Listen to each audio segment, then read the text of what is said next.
The fierce blizzard raged through the forest, sweeping across the landscape with cutting winds that made even the sturdiest trees creak in protest.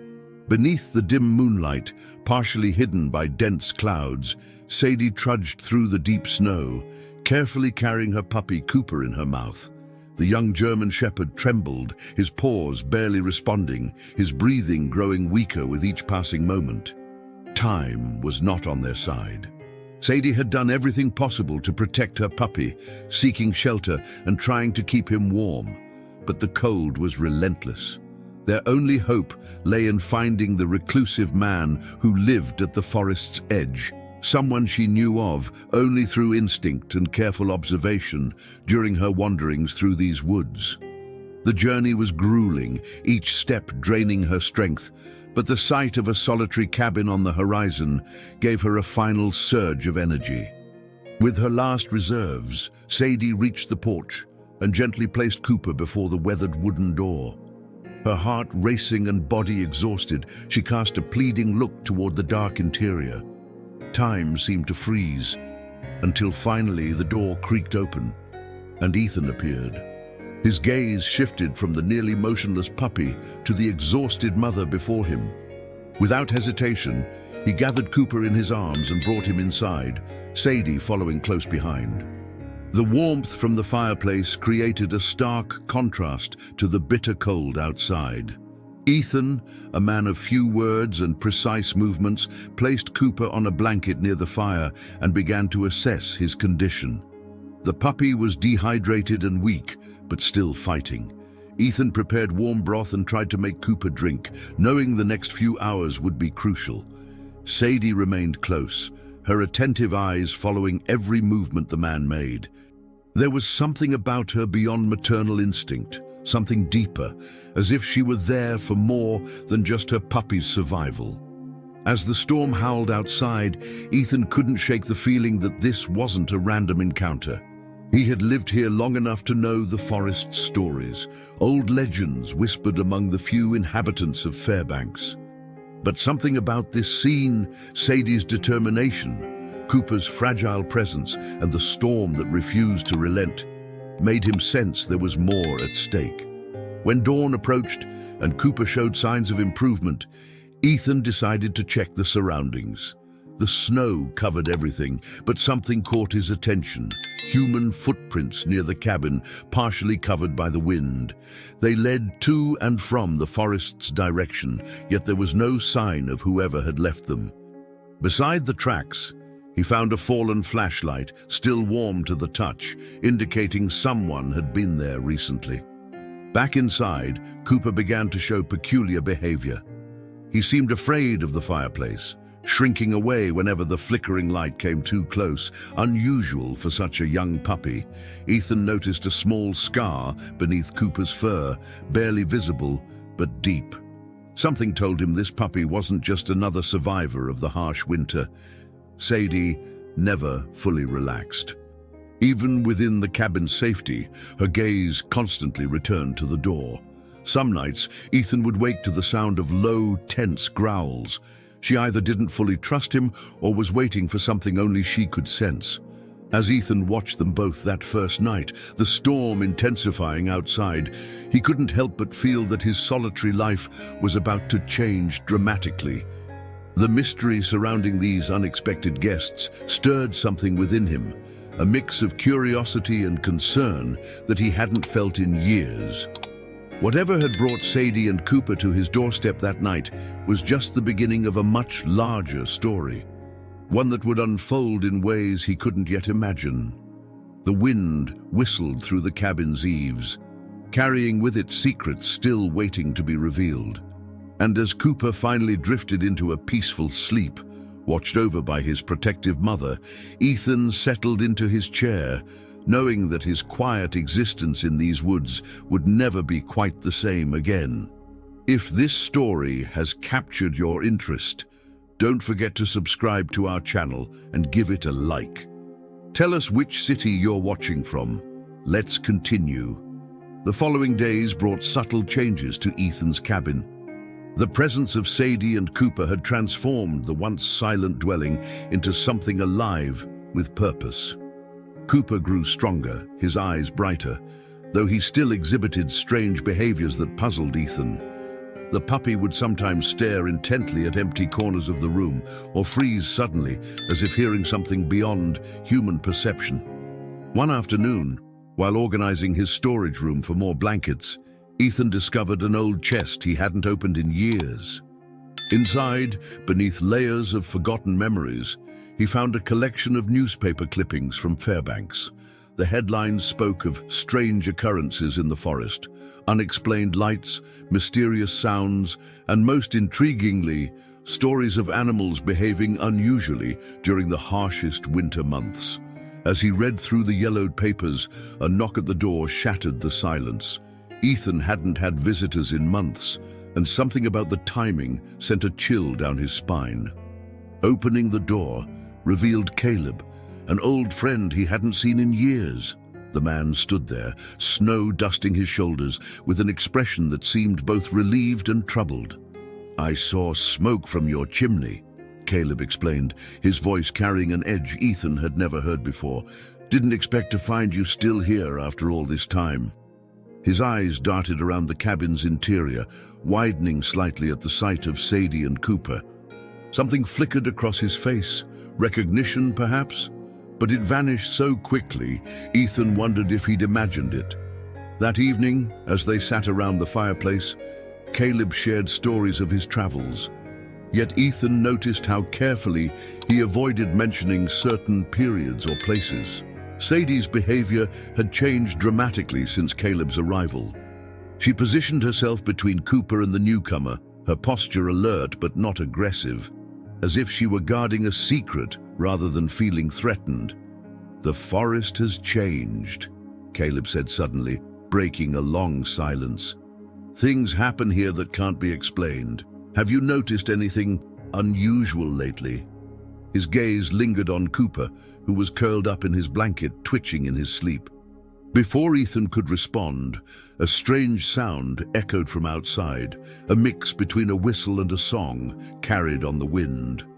Cooper's ears perked up instantly, and Sadie moved closer to him, her body tense. Caleb's reaction was subtle but unmistakable. His hand tightened around his coffee mug until his knuckles turned white. Later that night, after Caleb had settled into the guest room, Ethan found himself unable to sleep. The questions multiplying in his mind kept him awake. Why had Caleb really come back? What did he know about the forest's changes? And why did he seem so interested in Cooper? Through the thin walls, Ethan could hear Caleb pacing in his room, talking in whispers too low to make out the words. Occasionally, the floorboards would creak near Cooper's blanket, and Ethan would open his eyes to find Sadie standing guard, her silhouette barely visible in the dying firelight. In the early hours of the morning, Ethan was awakened by the sound of paper rustling. He found Caleb in the storage room, hastily returning something to the old chest. Their eyes met in the dim light, and Caleb spoke words that would haunt Ethan for days to come. "Some secrets are better left buried in the snow, old friend. But sometimes they find their way back to us, whether we're ready or not." The next morning, the air felt different, heavier somehow, charged with unspoken tensions. Cooper seemed stronger than ever, yet his eyes held a wisdom that seemed impossible for his age. Sadie remained vigilant, her gaze alternating between Caleb and the forest visible through the windows. And Ethan couldn't shake the feeling that he was now part of something much larger than himself, a mystery that had been unfolding in these woods long before Sadie and Cooper arrived at his door. The morning brought an unsettling discovery. Ethan woke to find strange markings in the snow around his cabin, perfect circles, dozens of them, as if drawn by a compass. They formed a pattern that seemed to point toward the densest part of the forest. Caleb's reaction to them was even more puzzling. He stared at the circles with a mixture of recognition and fear before quickly brushing them away with his boot. "Just tricks of the wind," he muttered, but his trembling hands betrayed his words. Sadie watched him from the doorway, her intelligent eyes following his every move. "Cooper, now strong enough to walk on his own, stayed unusually close to the cabin that morning, refusing to step beyond the porch despite his usual playful nature. Inside, Ethan found his old chest had been thoroughly searched. The newspaper clippings were carefully replaced, but among them now lay a worn photograph he'd never seen before. It showed a younger Caleb standing in front of a research facility, its sign partially visible: Northern Lights Wildlife Observation Center. In his arms, he held a German Shepherd puppy with distinctive markings eerily similar to Cooper's. When confronted, Caleb's composure cracked slightly. "There are things in this forest that science can't explain," he began, his voice barely above a whisper. "Things that the research center was studying before everything changed." He stopped abruptly, his attention drawn to Cooper, who had started emitting a low, melodic whine, a sound unlike anything Ethan had ever heard from a dog. The atmosphere in the cabin grew thick with unspoken revelations. Sadie positioned herself near the window, her posture alert as she tracked something moving through the trees, something neither man could see. The wind picked up outside, carrying with it a faint, harmonious tone that seemed to resonate with Cooper's whines. Later that afternoon, while Caleb was chopping wood outside, Ethan discovered a journal hidden between the mattress and frame of the guest bed. Its pages contained detailed observations of atmospheric phenomena, animal behavior patterns, and most intriguingly, references to something called the Symphony, a project that apparently involved studying unusual frequencies in the forest during winter storms. One entry particularly stood out. The animals are more than just subjects now. They're becoming conduits for something we never expected. S-27 shows remarkable progress, but the ethical implications are becoming harder to ignore. What right do we have to alter nature's course? Ethan's reading was interrupted by a sharp bark from Cooper. The puppy stood at the cabin's back door, his fur standing on end, eyes fixed on something in the distance. Through the window, Ethan could see Caleb had stopped chopping wood and was standing completely still, his axe forgotten in the snow as he stared at the same spot Cooper was watching. The forest seemed to hold its breath. Even the constant winter wind died down to a whisper. In that moment of perfect silence, a soft blue light began to pulse among the trees, matching the rhythm of Cooper's heartbeat visible through his fur. Sadie moved to stand beside her puppy, and for the first time since their arrival, she appeared not just protective, but proud. Caleb's voice floated in from outside, heavy with emotion. "They found us, haven't they?" He wasn't speaking to Ethan, but to Sadie, as if they shared a history that was only now beginning to surface. When he turned to face the cabin, his eyes held a mix of wonder and resignation. "It's time you knew the truth about Cooper, about Sadie, about everything that happened at the research center 5 years ago." As snowflakes began to fall again, they seemed to dance in unusual patterns, creating momentary images in the air, shapes that shouldn't be possible in natural snowfall. Ethan stood in the doorway, watching this display of impossible beauty, understanding that he was witnessing the beginning of an explanation that would challenge everything he thought he knew about the forest he called home. Chapter 4: The Symphony of Secrets. Inside the warmth of the cabin, Caleb's revelation unfolded like an ancient scroll. "The Northern Lights Wildlife Observation Center wasn't what it seemed," he began, his hands wrapped around a steaming mug of coffee. "We discovered something extraordinary in these woods, a connection between the aurora borealis, the winter storms, and certain animals. We called it the Symphony because it was like nature itself was trying to communicate through them." Ethan listened intently as Caleb explained how they had detected unusual frequencies during powerful storms, frequencies that seemed to resonate with specific animals. "Sadie was one of our first discoveries," he continued, glancing at the German Shepherd. "She appeared at the facility one night during a spectacular aurora display. We soon realized she could sense things we couldn't, patterns in the storms, changes in the forest's energy. Cooper, who had been dozing by the fire, suddenly raised his head and emitted that same melodic whine they'd heard earlier. The sound seemed to make the very air vibrate, and outside, the snowflakes appeared to dance in synchronization with his voice. "That's it," Caleb whispered, his eyes wide with wonder. "That's the frequency we were studying. Cooper isn't just Sadie's puppy. He's something we never thought possible. He's a natural conductor of the symphony." As if in response to Caleb's words, the northern lights began to paint the sky outside the cabin windows, their colors more vivid than Ethan had ever seen. The patterns they formed seemed almost deliberate, like signals or messages written in light. Cooper walked to the window, his small frame silhouetted against the celestial display, and the aurora's colors reflected in his eyes seemed to pulse in rhythm with his heartbeat. "The research center was trying to understand this phenomenon," Caleb continued, his voice heavy with emotion. "We thought we could harness it somehow, use it to predict weather patterns, natural events, maybe even communicate with the forest itself. But we didn't realize we were dealing with something far beyond our understanding." Sadie moved to stand beside Cooper, and together they watched the light show outside. The bond between them was clearly more than just mother and puppy.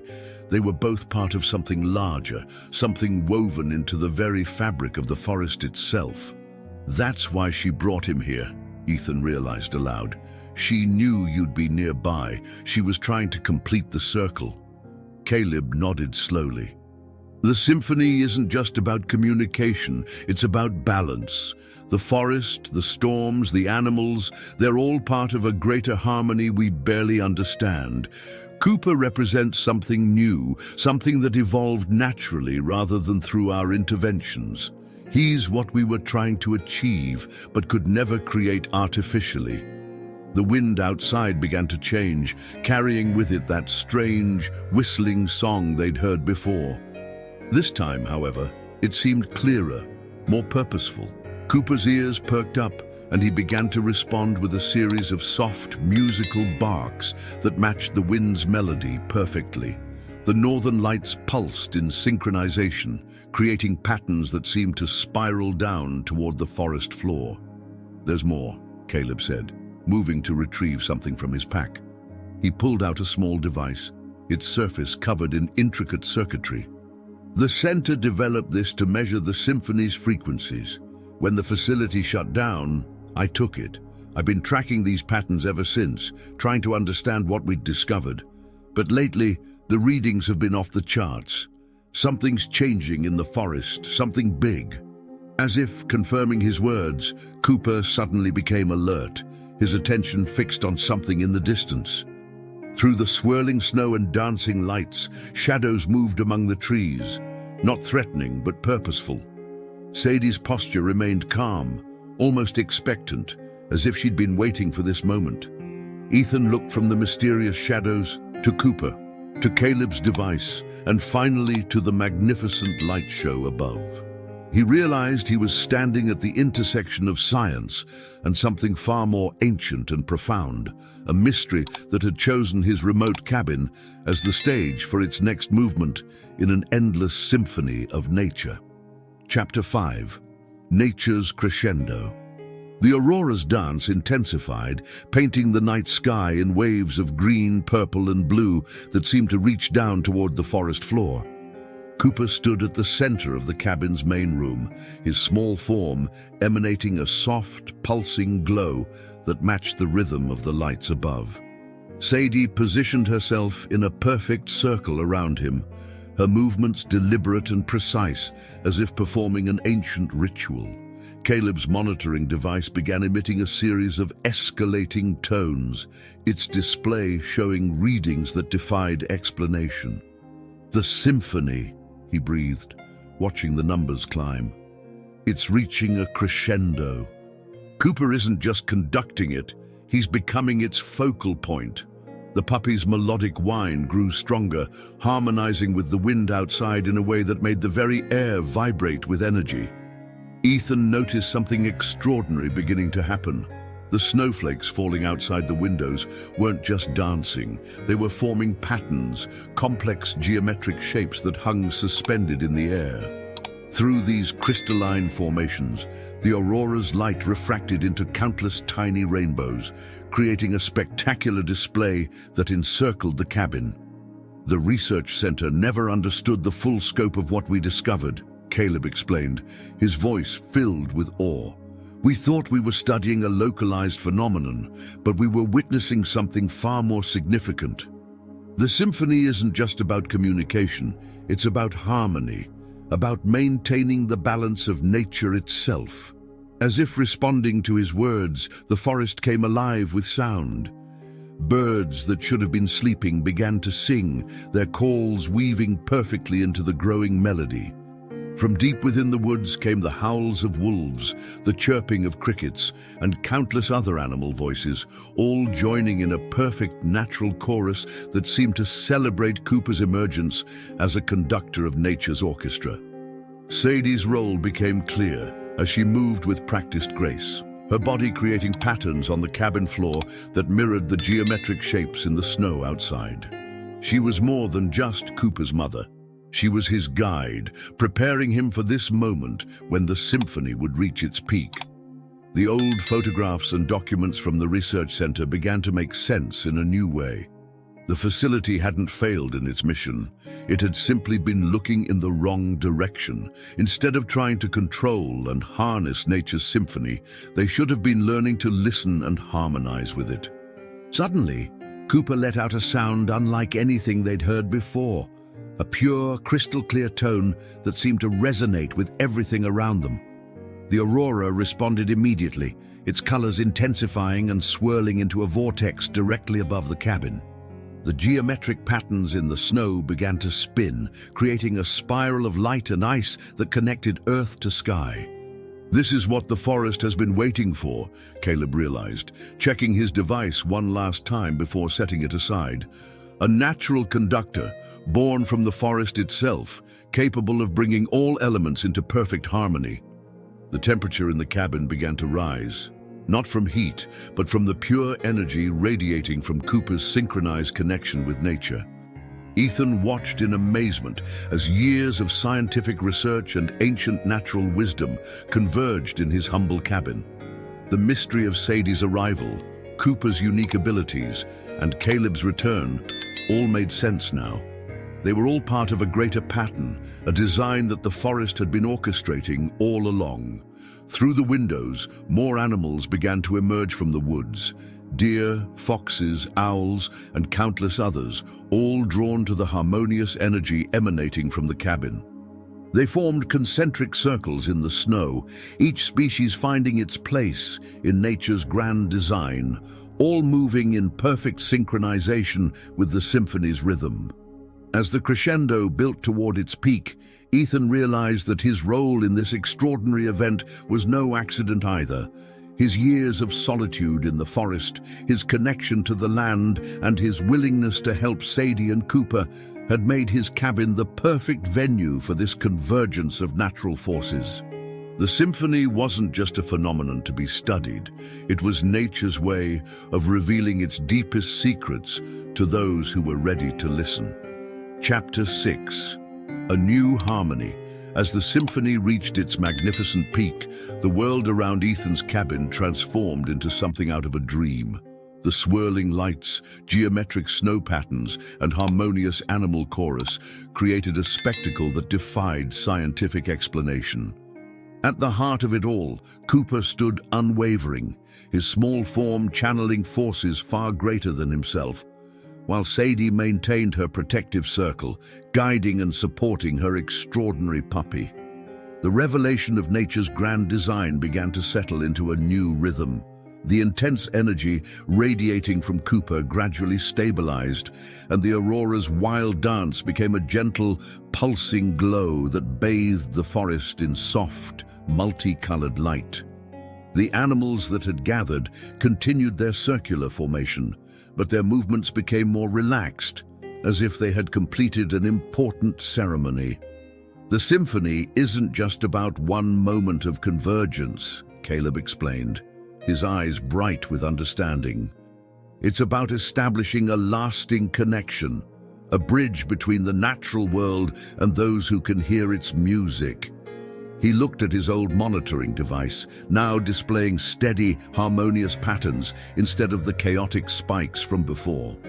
The research center was trying to force this connection, but it had to happen naturally, through Cooper. Sadie finally broke her circular pattern and moved to nuzzle her puppy, her mission as guide and protector evolving into something new. Cooper's extraordinary abilities hadn't separated him from her. They had strengthened their bond in ways that transcended ordinary understanding. Together, they represented a perfect balance between the mysterious forces of nature and the loving connection between mother and child. The geometric patterns in the snow began to settle, not disappearing, but becoming subtle marks in the landscape, like ancient runes telling the story of what had transpired. The animals in the forest gradually dispersed, each returning to their own territory, but the harmony remained. The forest felt different now, more alive, more connected, as if the symphony had awakened something that had always been present but dormant. "What happens now?" Ethan asked, looking at Caleb, then at Sadie and Cooper. The transformation of his quiet cabin into the focal point of such an extraordinary event had changed everything. But somehow it felt right, as if this had been his true purpose all along. "Now," Caleb replied, a warm smile spreading across his face, "we learn to live in harmony with what we've witnessed. The research center's mistake was thinking we needed to control and study these forces. Instead, we need to learn from them, to become part of nature's symphony rather than trying to conduct it ourselves." As if confirming his words, Cooper let out one final melodic note, softer now, but no less meaningful. The aurora responded with a gentle pulse of light, and the wind carried the sound through the trees, creating a peaceful echo that seemed to resonate with every living thing in the forest. This wasn't an ending, but a beginning, the start of a new way of understanding the world around them. Ethan's cabin, once a refuge for a solitary man, had become something more, a gathering place where the boundaries between the ordinary and the extraordinary blurred, where science and nature's magic found common ground. Sadie and Cooper would stay, of course. They belonged here now, as did Caleb, with his years of research and newfound wisdom. Together, they would continue to witness and learn from the symphony, sharing its teachings with those who were ready to listen. As the night settled into a peaceful rhythm, the forest hummed with its new energy. The once mysterious circles in the snow now served as a reminder of nature's infinite capacity for wonder, and the northern lights continued their eternal dance, now seeming to wink at those who understood their deeper significance. In the end, it wasn't about controlling or even fully understanding the symphony. It was about becoming part of its endless music, about finding one's place in the greater harmony of life. And as Ethan watched Cooper curl up contentedly beside Sadie, with the aurora's light painting beautiful patterns through his cabin windows, he knew that some mysteries were meant not to be solved, but to be lived. End of story. Dear listeners, we hope this tale of nature's hidden symphony has touched your hearts and opened your minds to the endless possibilities that exist in our world. If you felt the magic of this story resonating within you, why not join our community of storytelling enthusiasts? Click the subscribe button to your left and don't forget to leave a like if the symphony has struck a chord with you. Share your own experiences of natural wonder in the comments below. Perhaps you too have witnessed moments when the world seemed to sing with unexpected harmony. Every day, we bring you new stories that explore the extraordinary within the ordinary, the magic that exists just beyond our usual perception. Stay tuned for our next adventure, and remember, sometimes the most beautiful melodies are the ones nature plays when we learn to listen.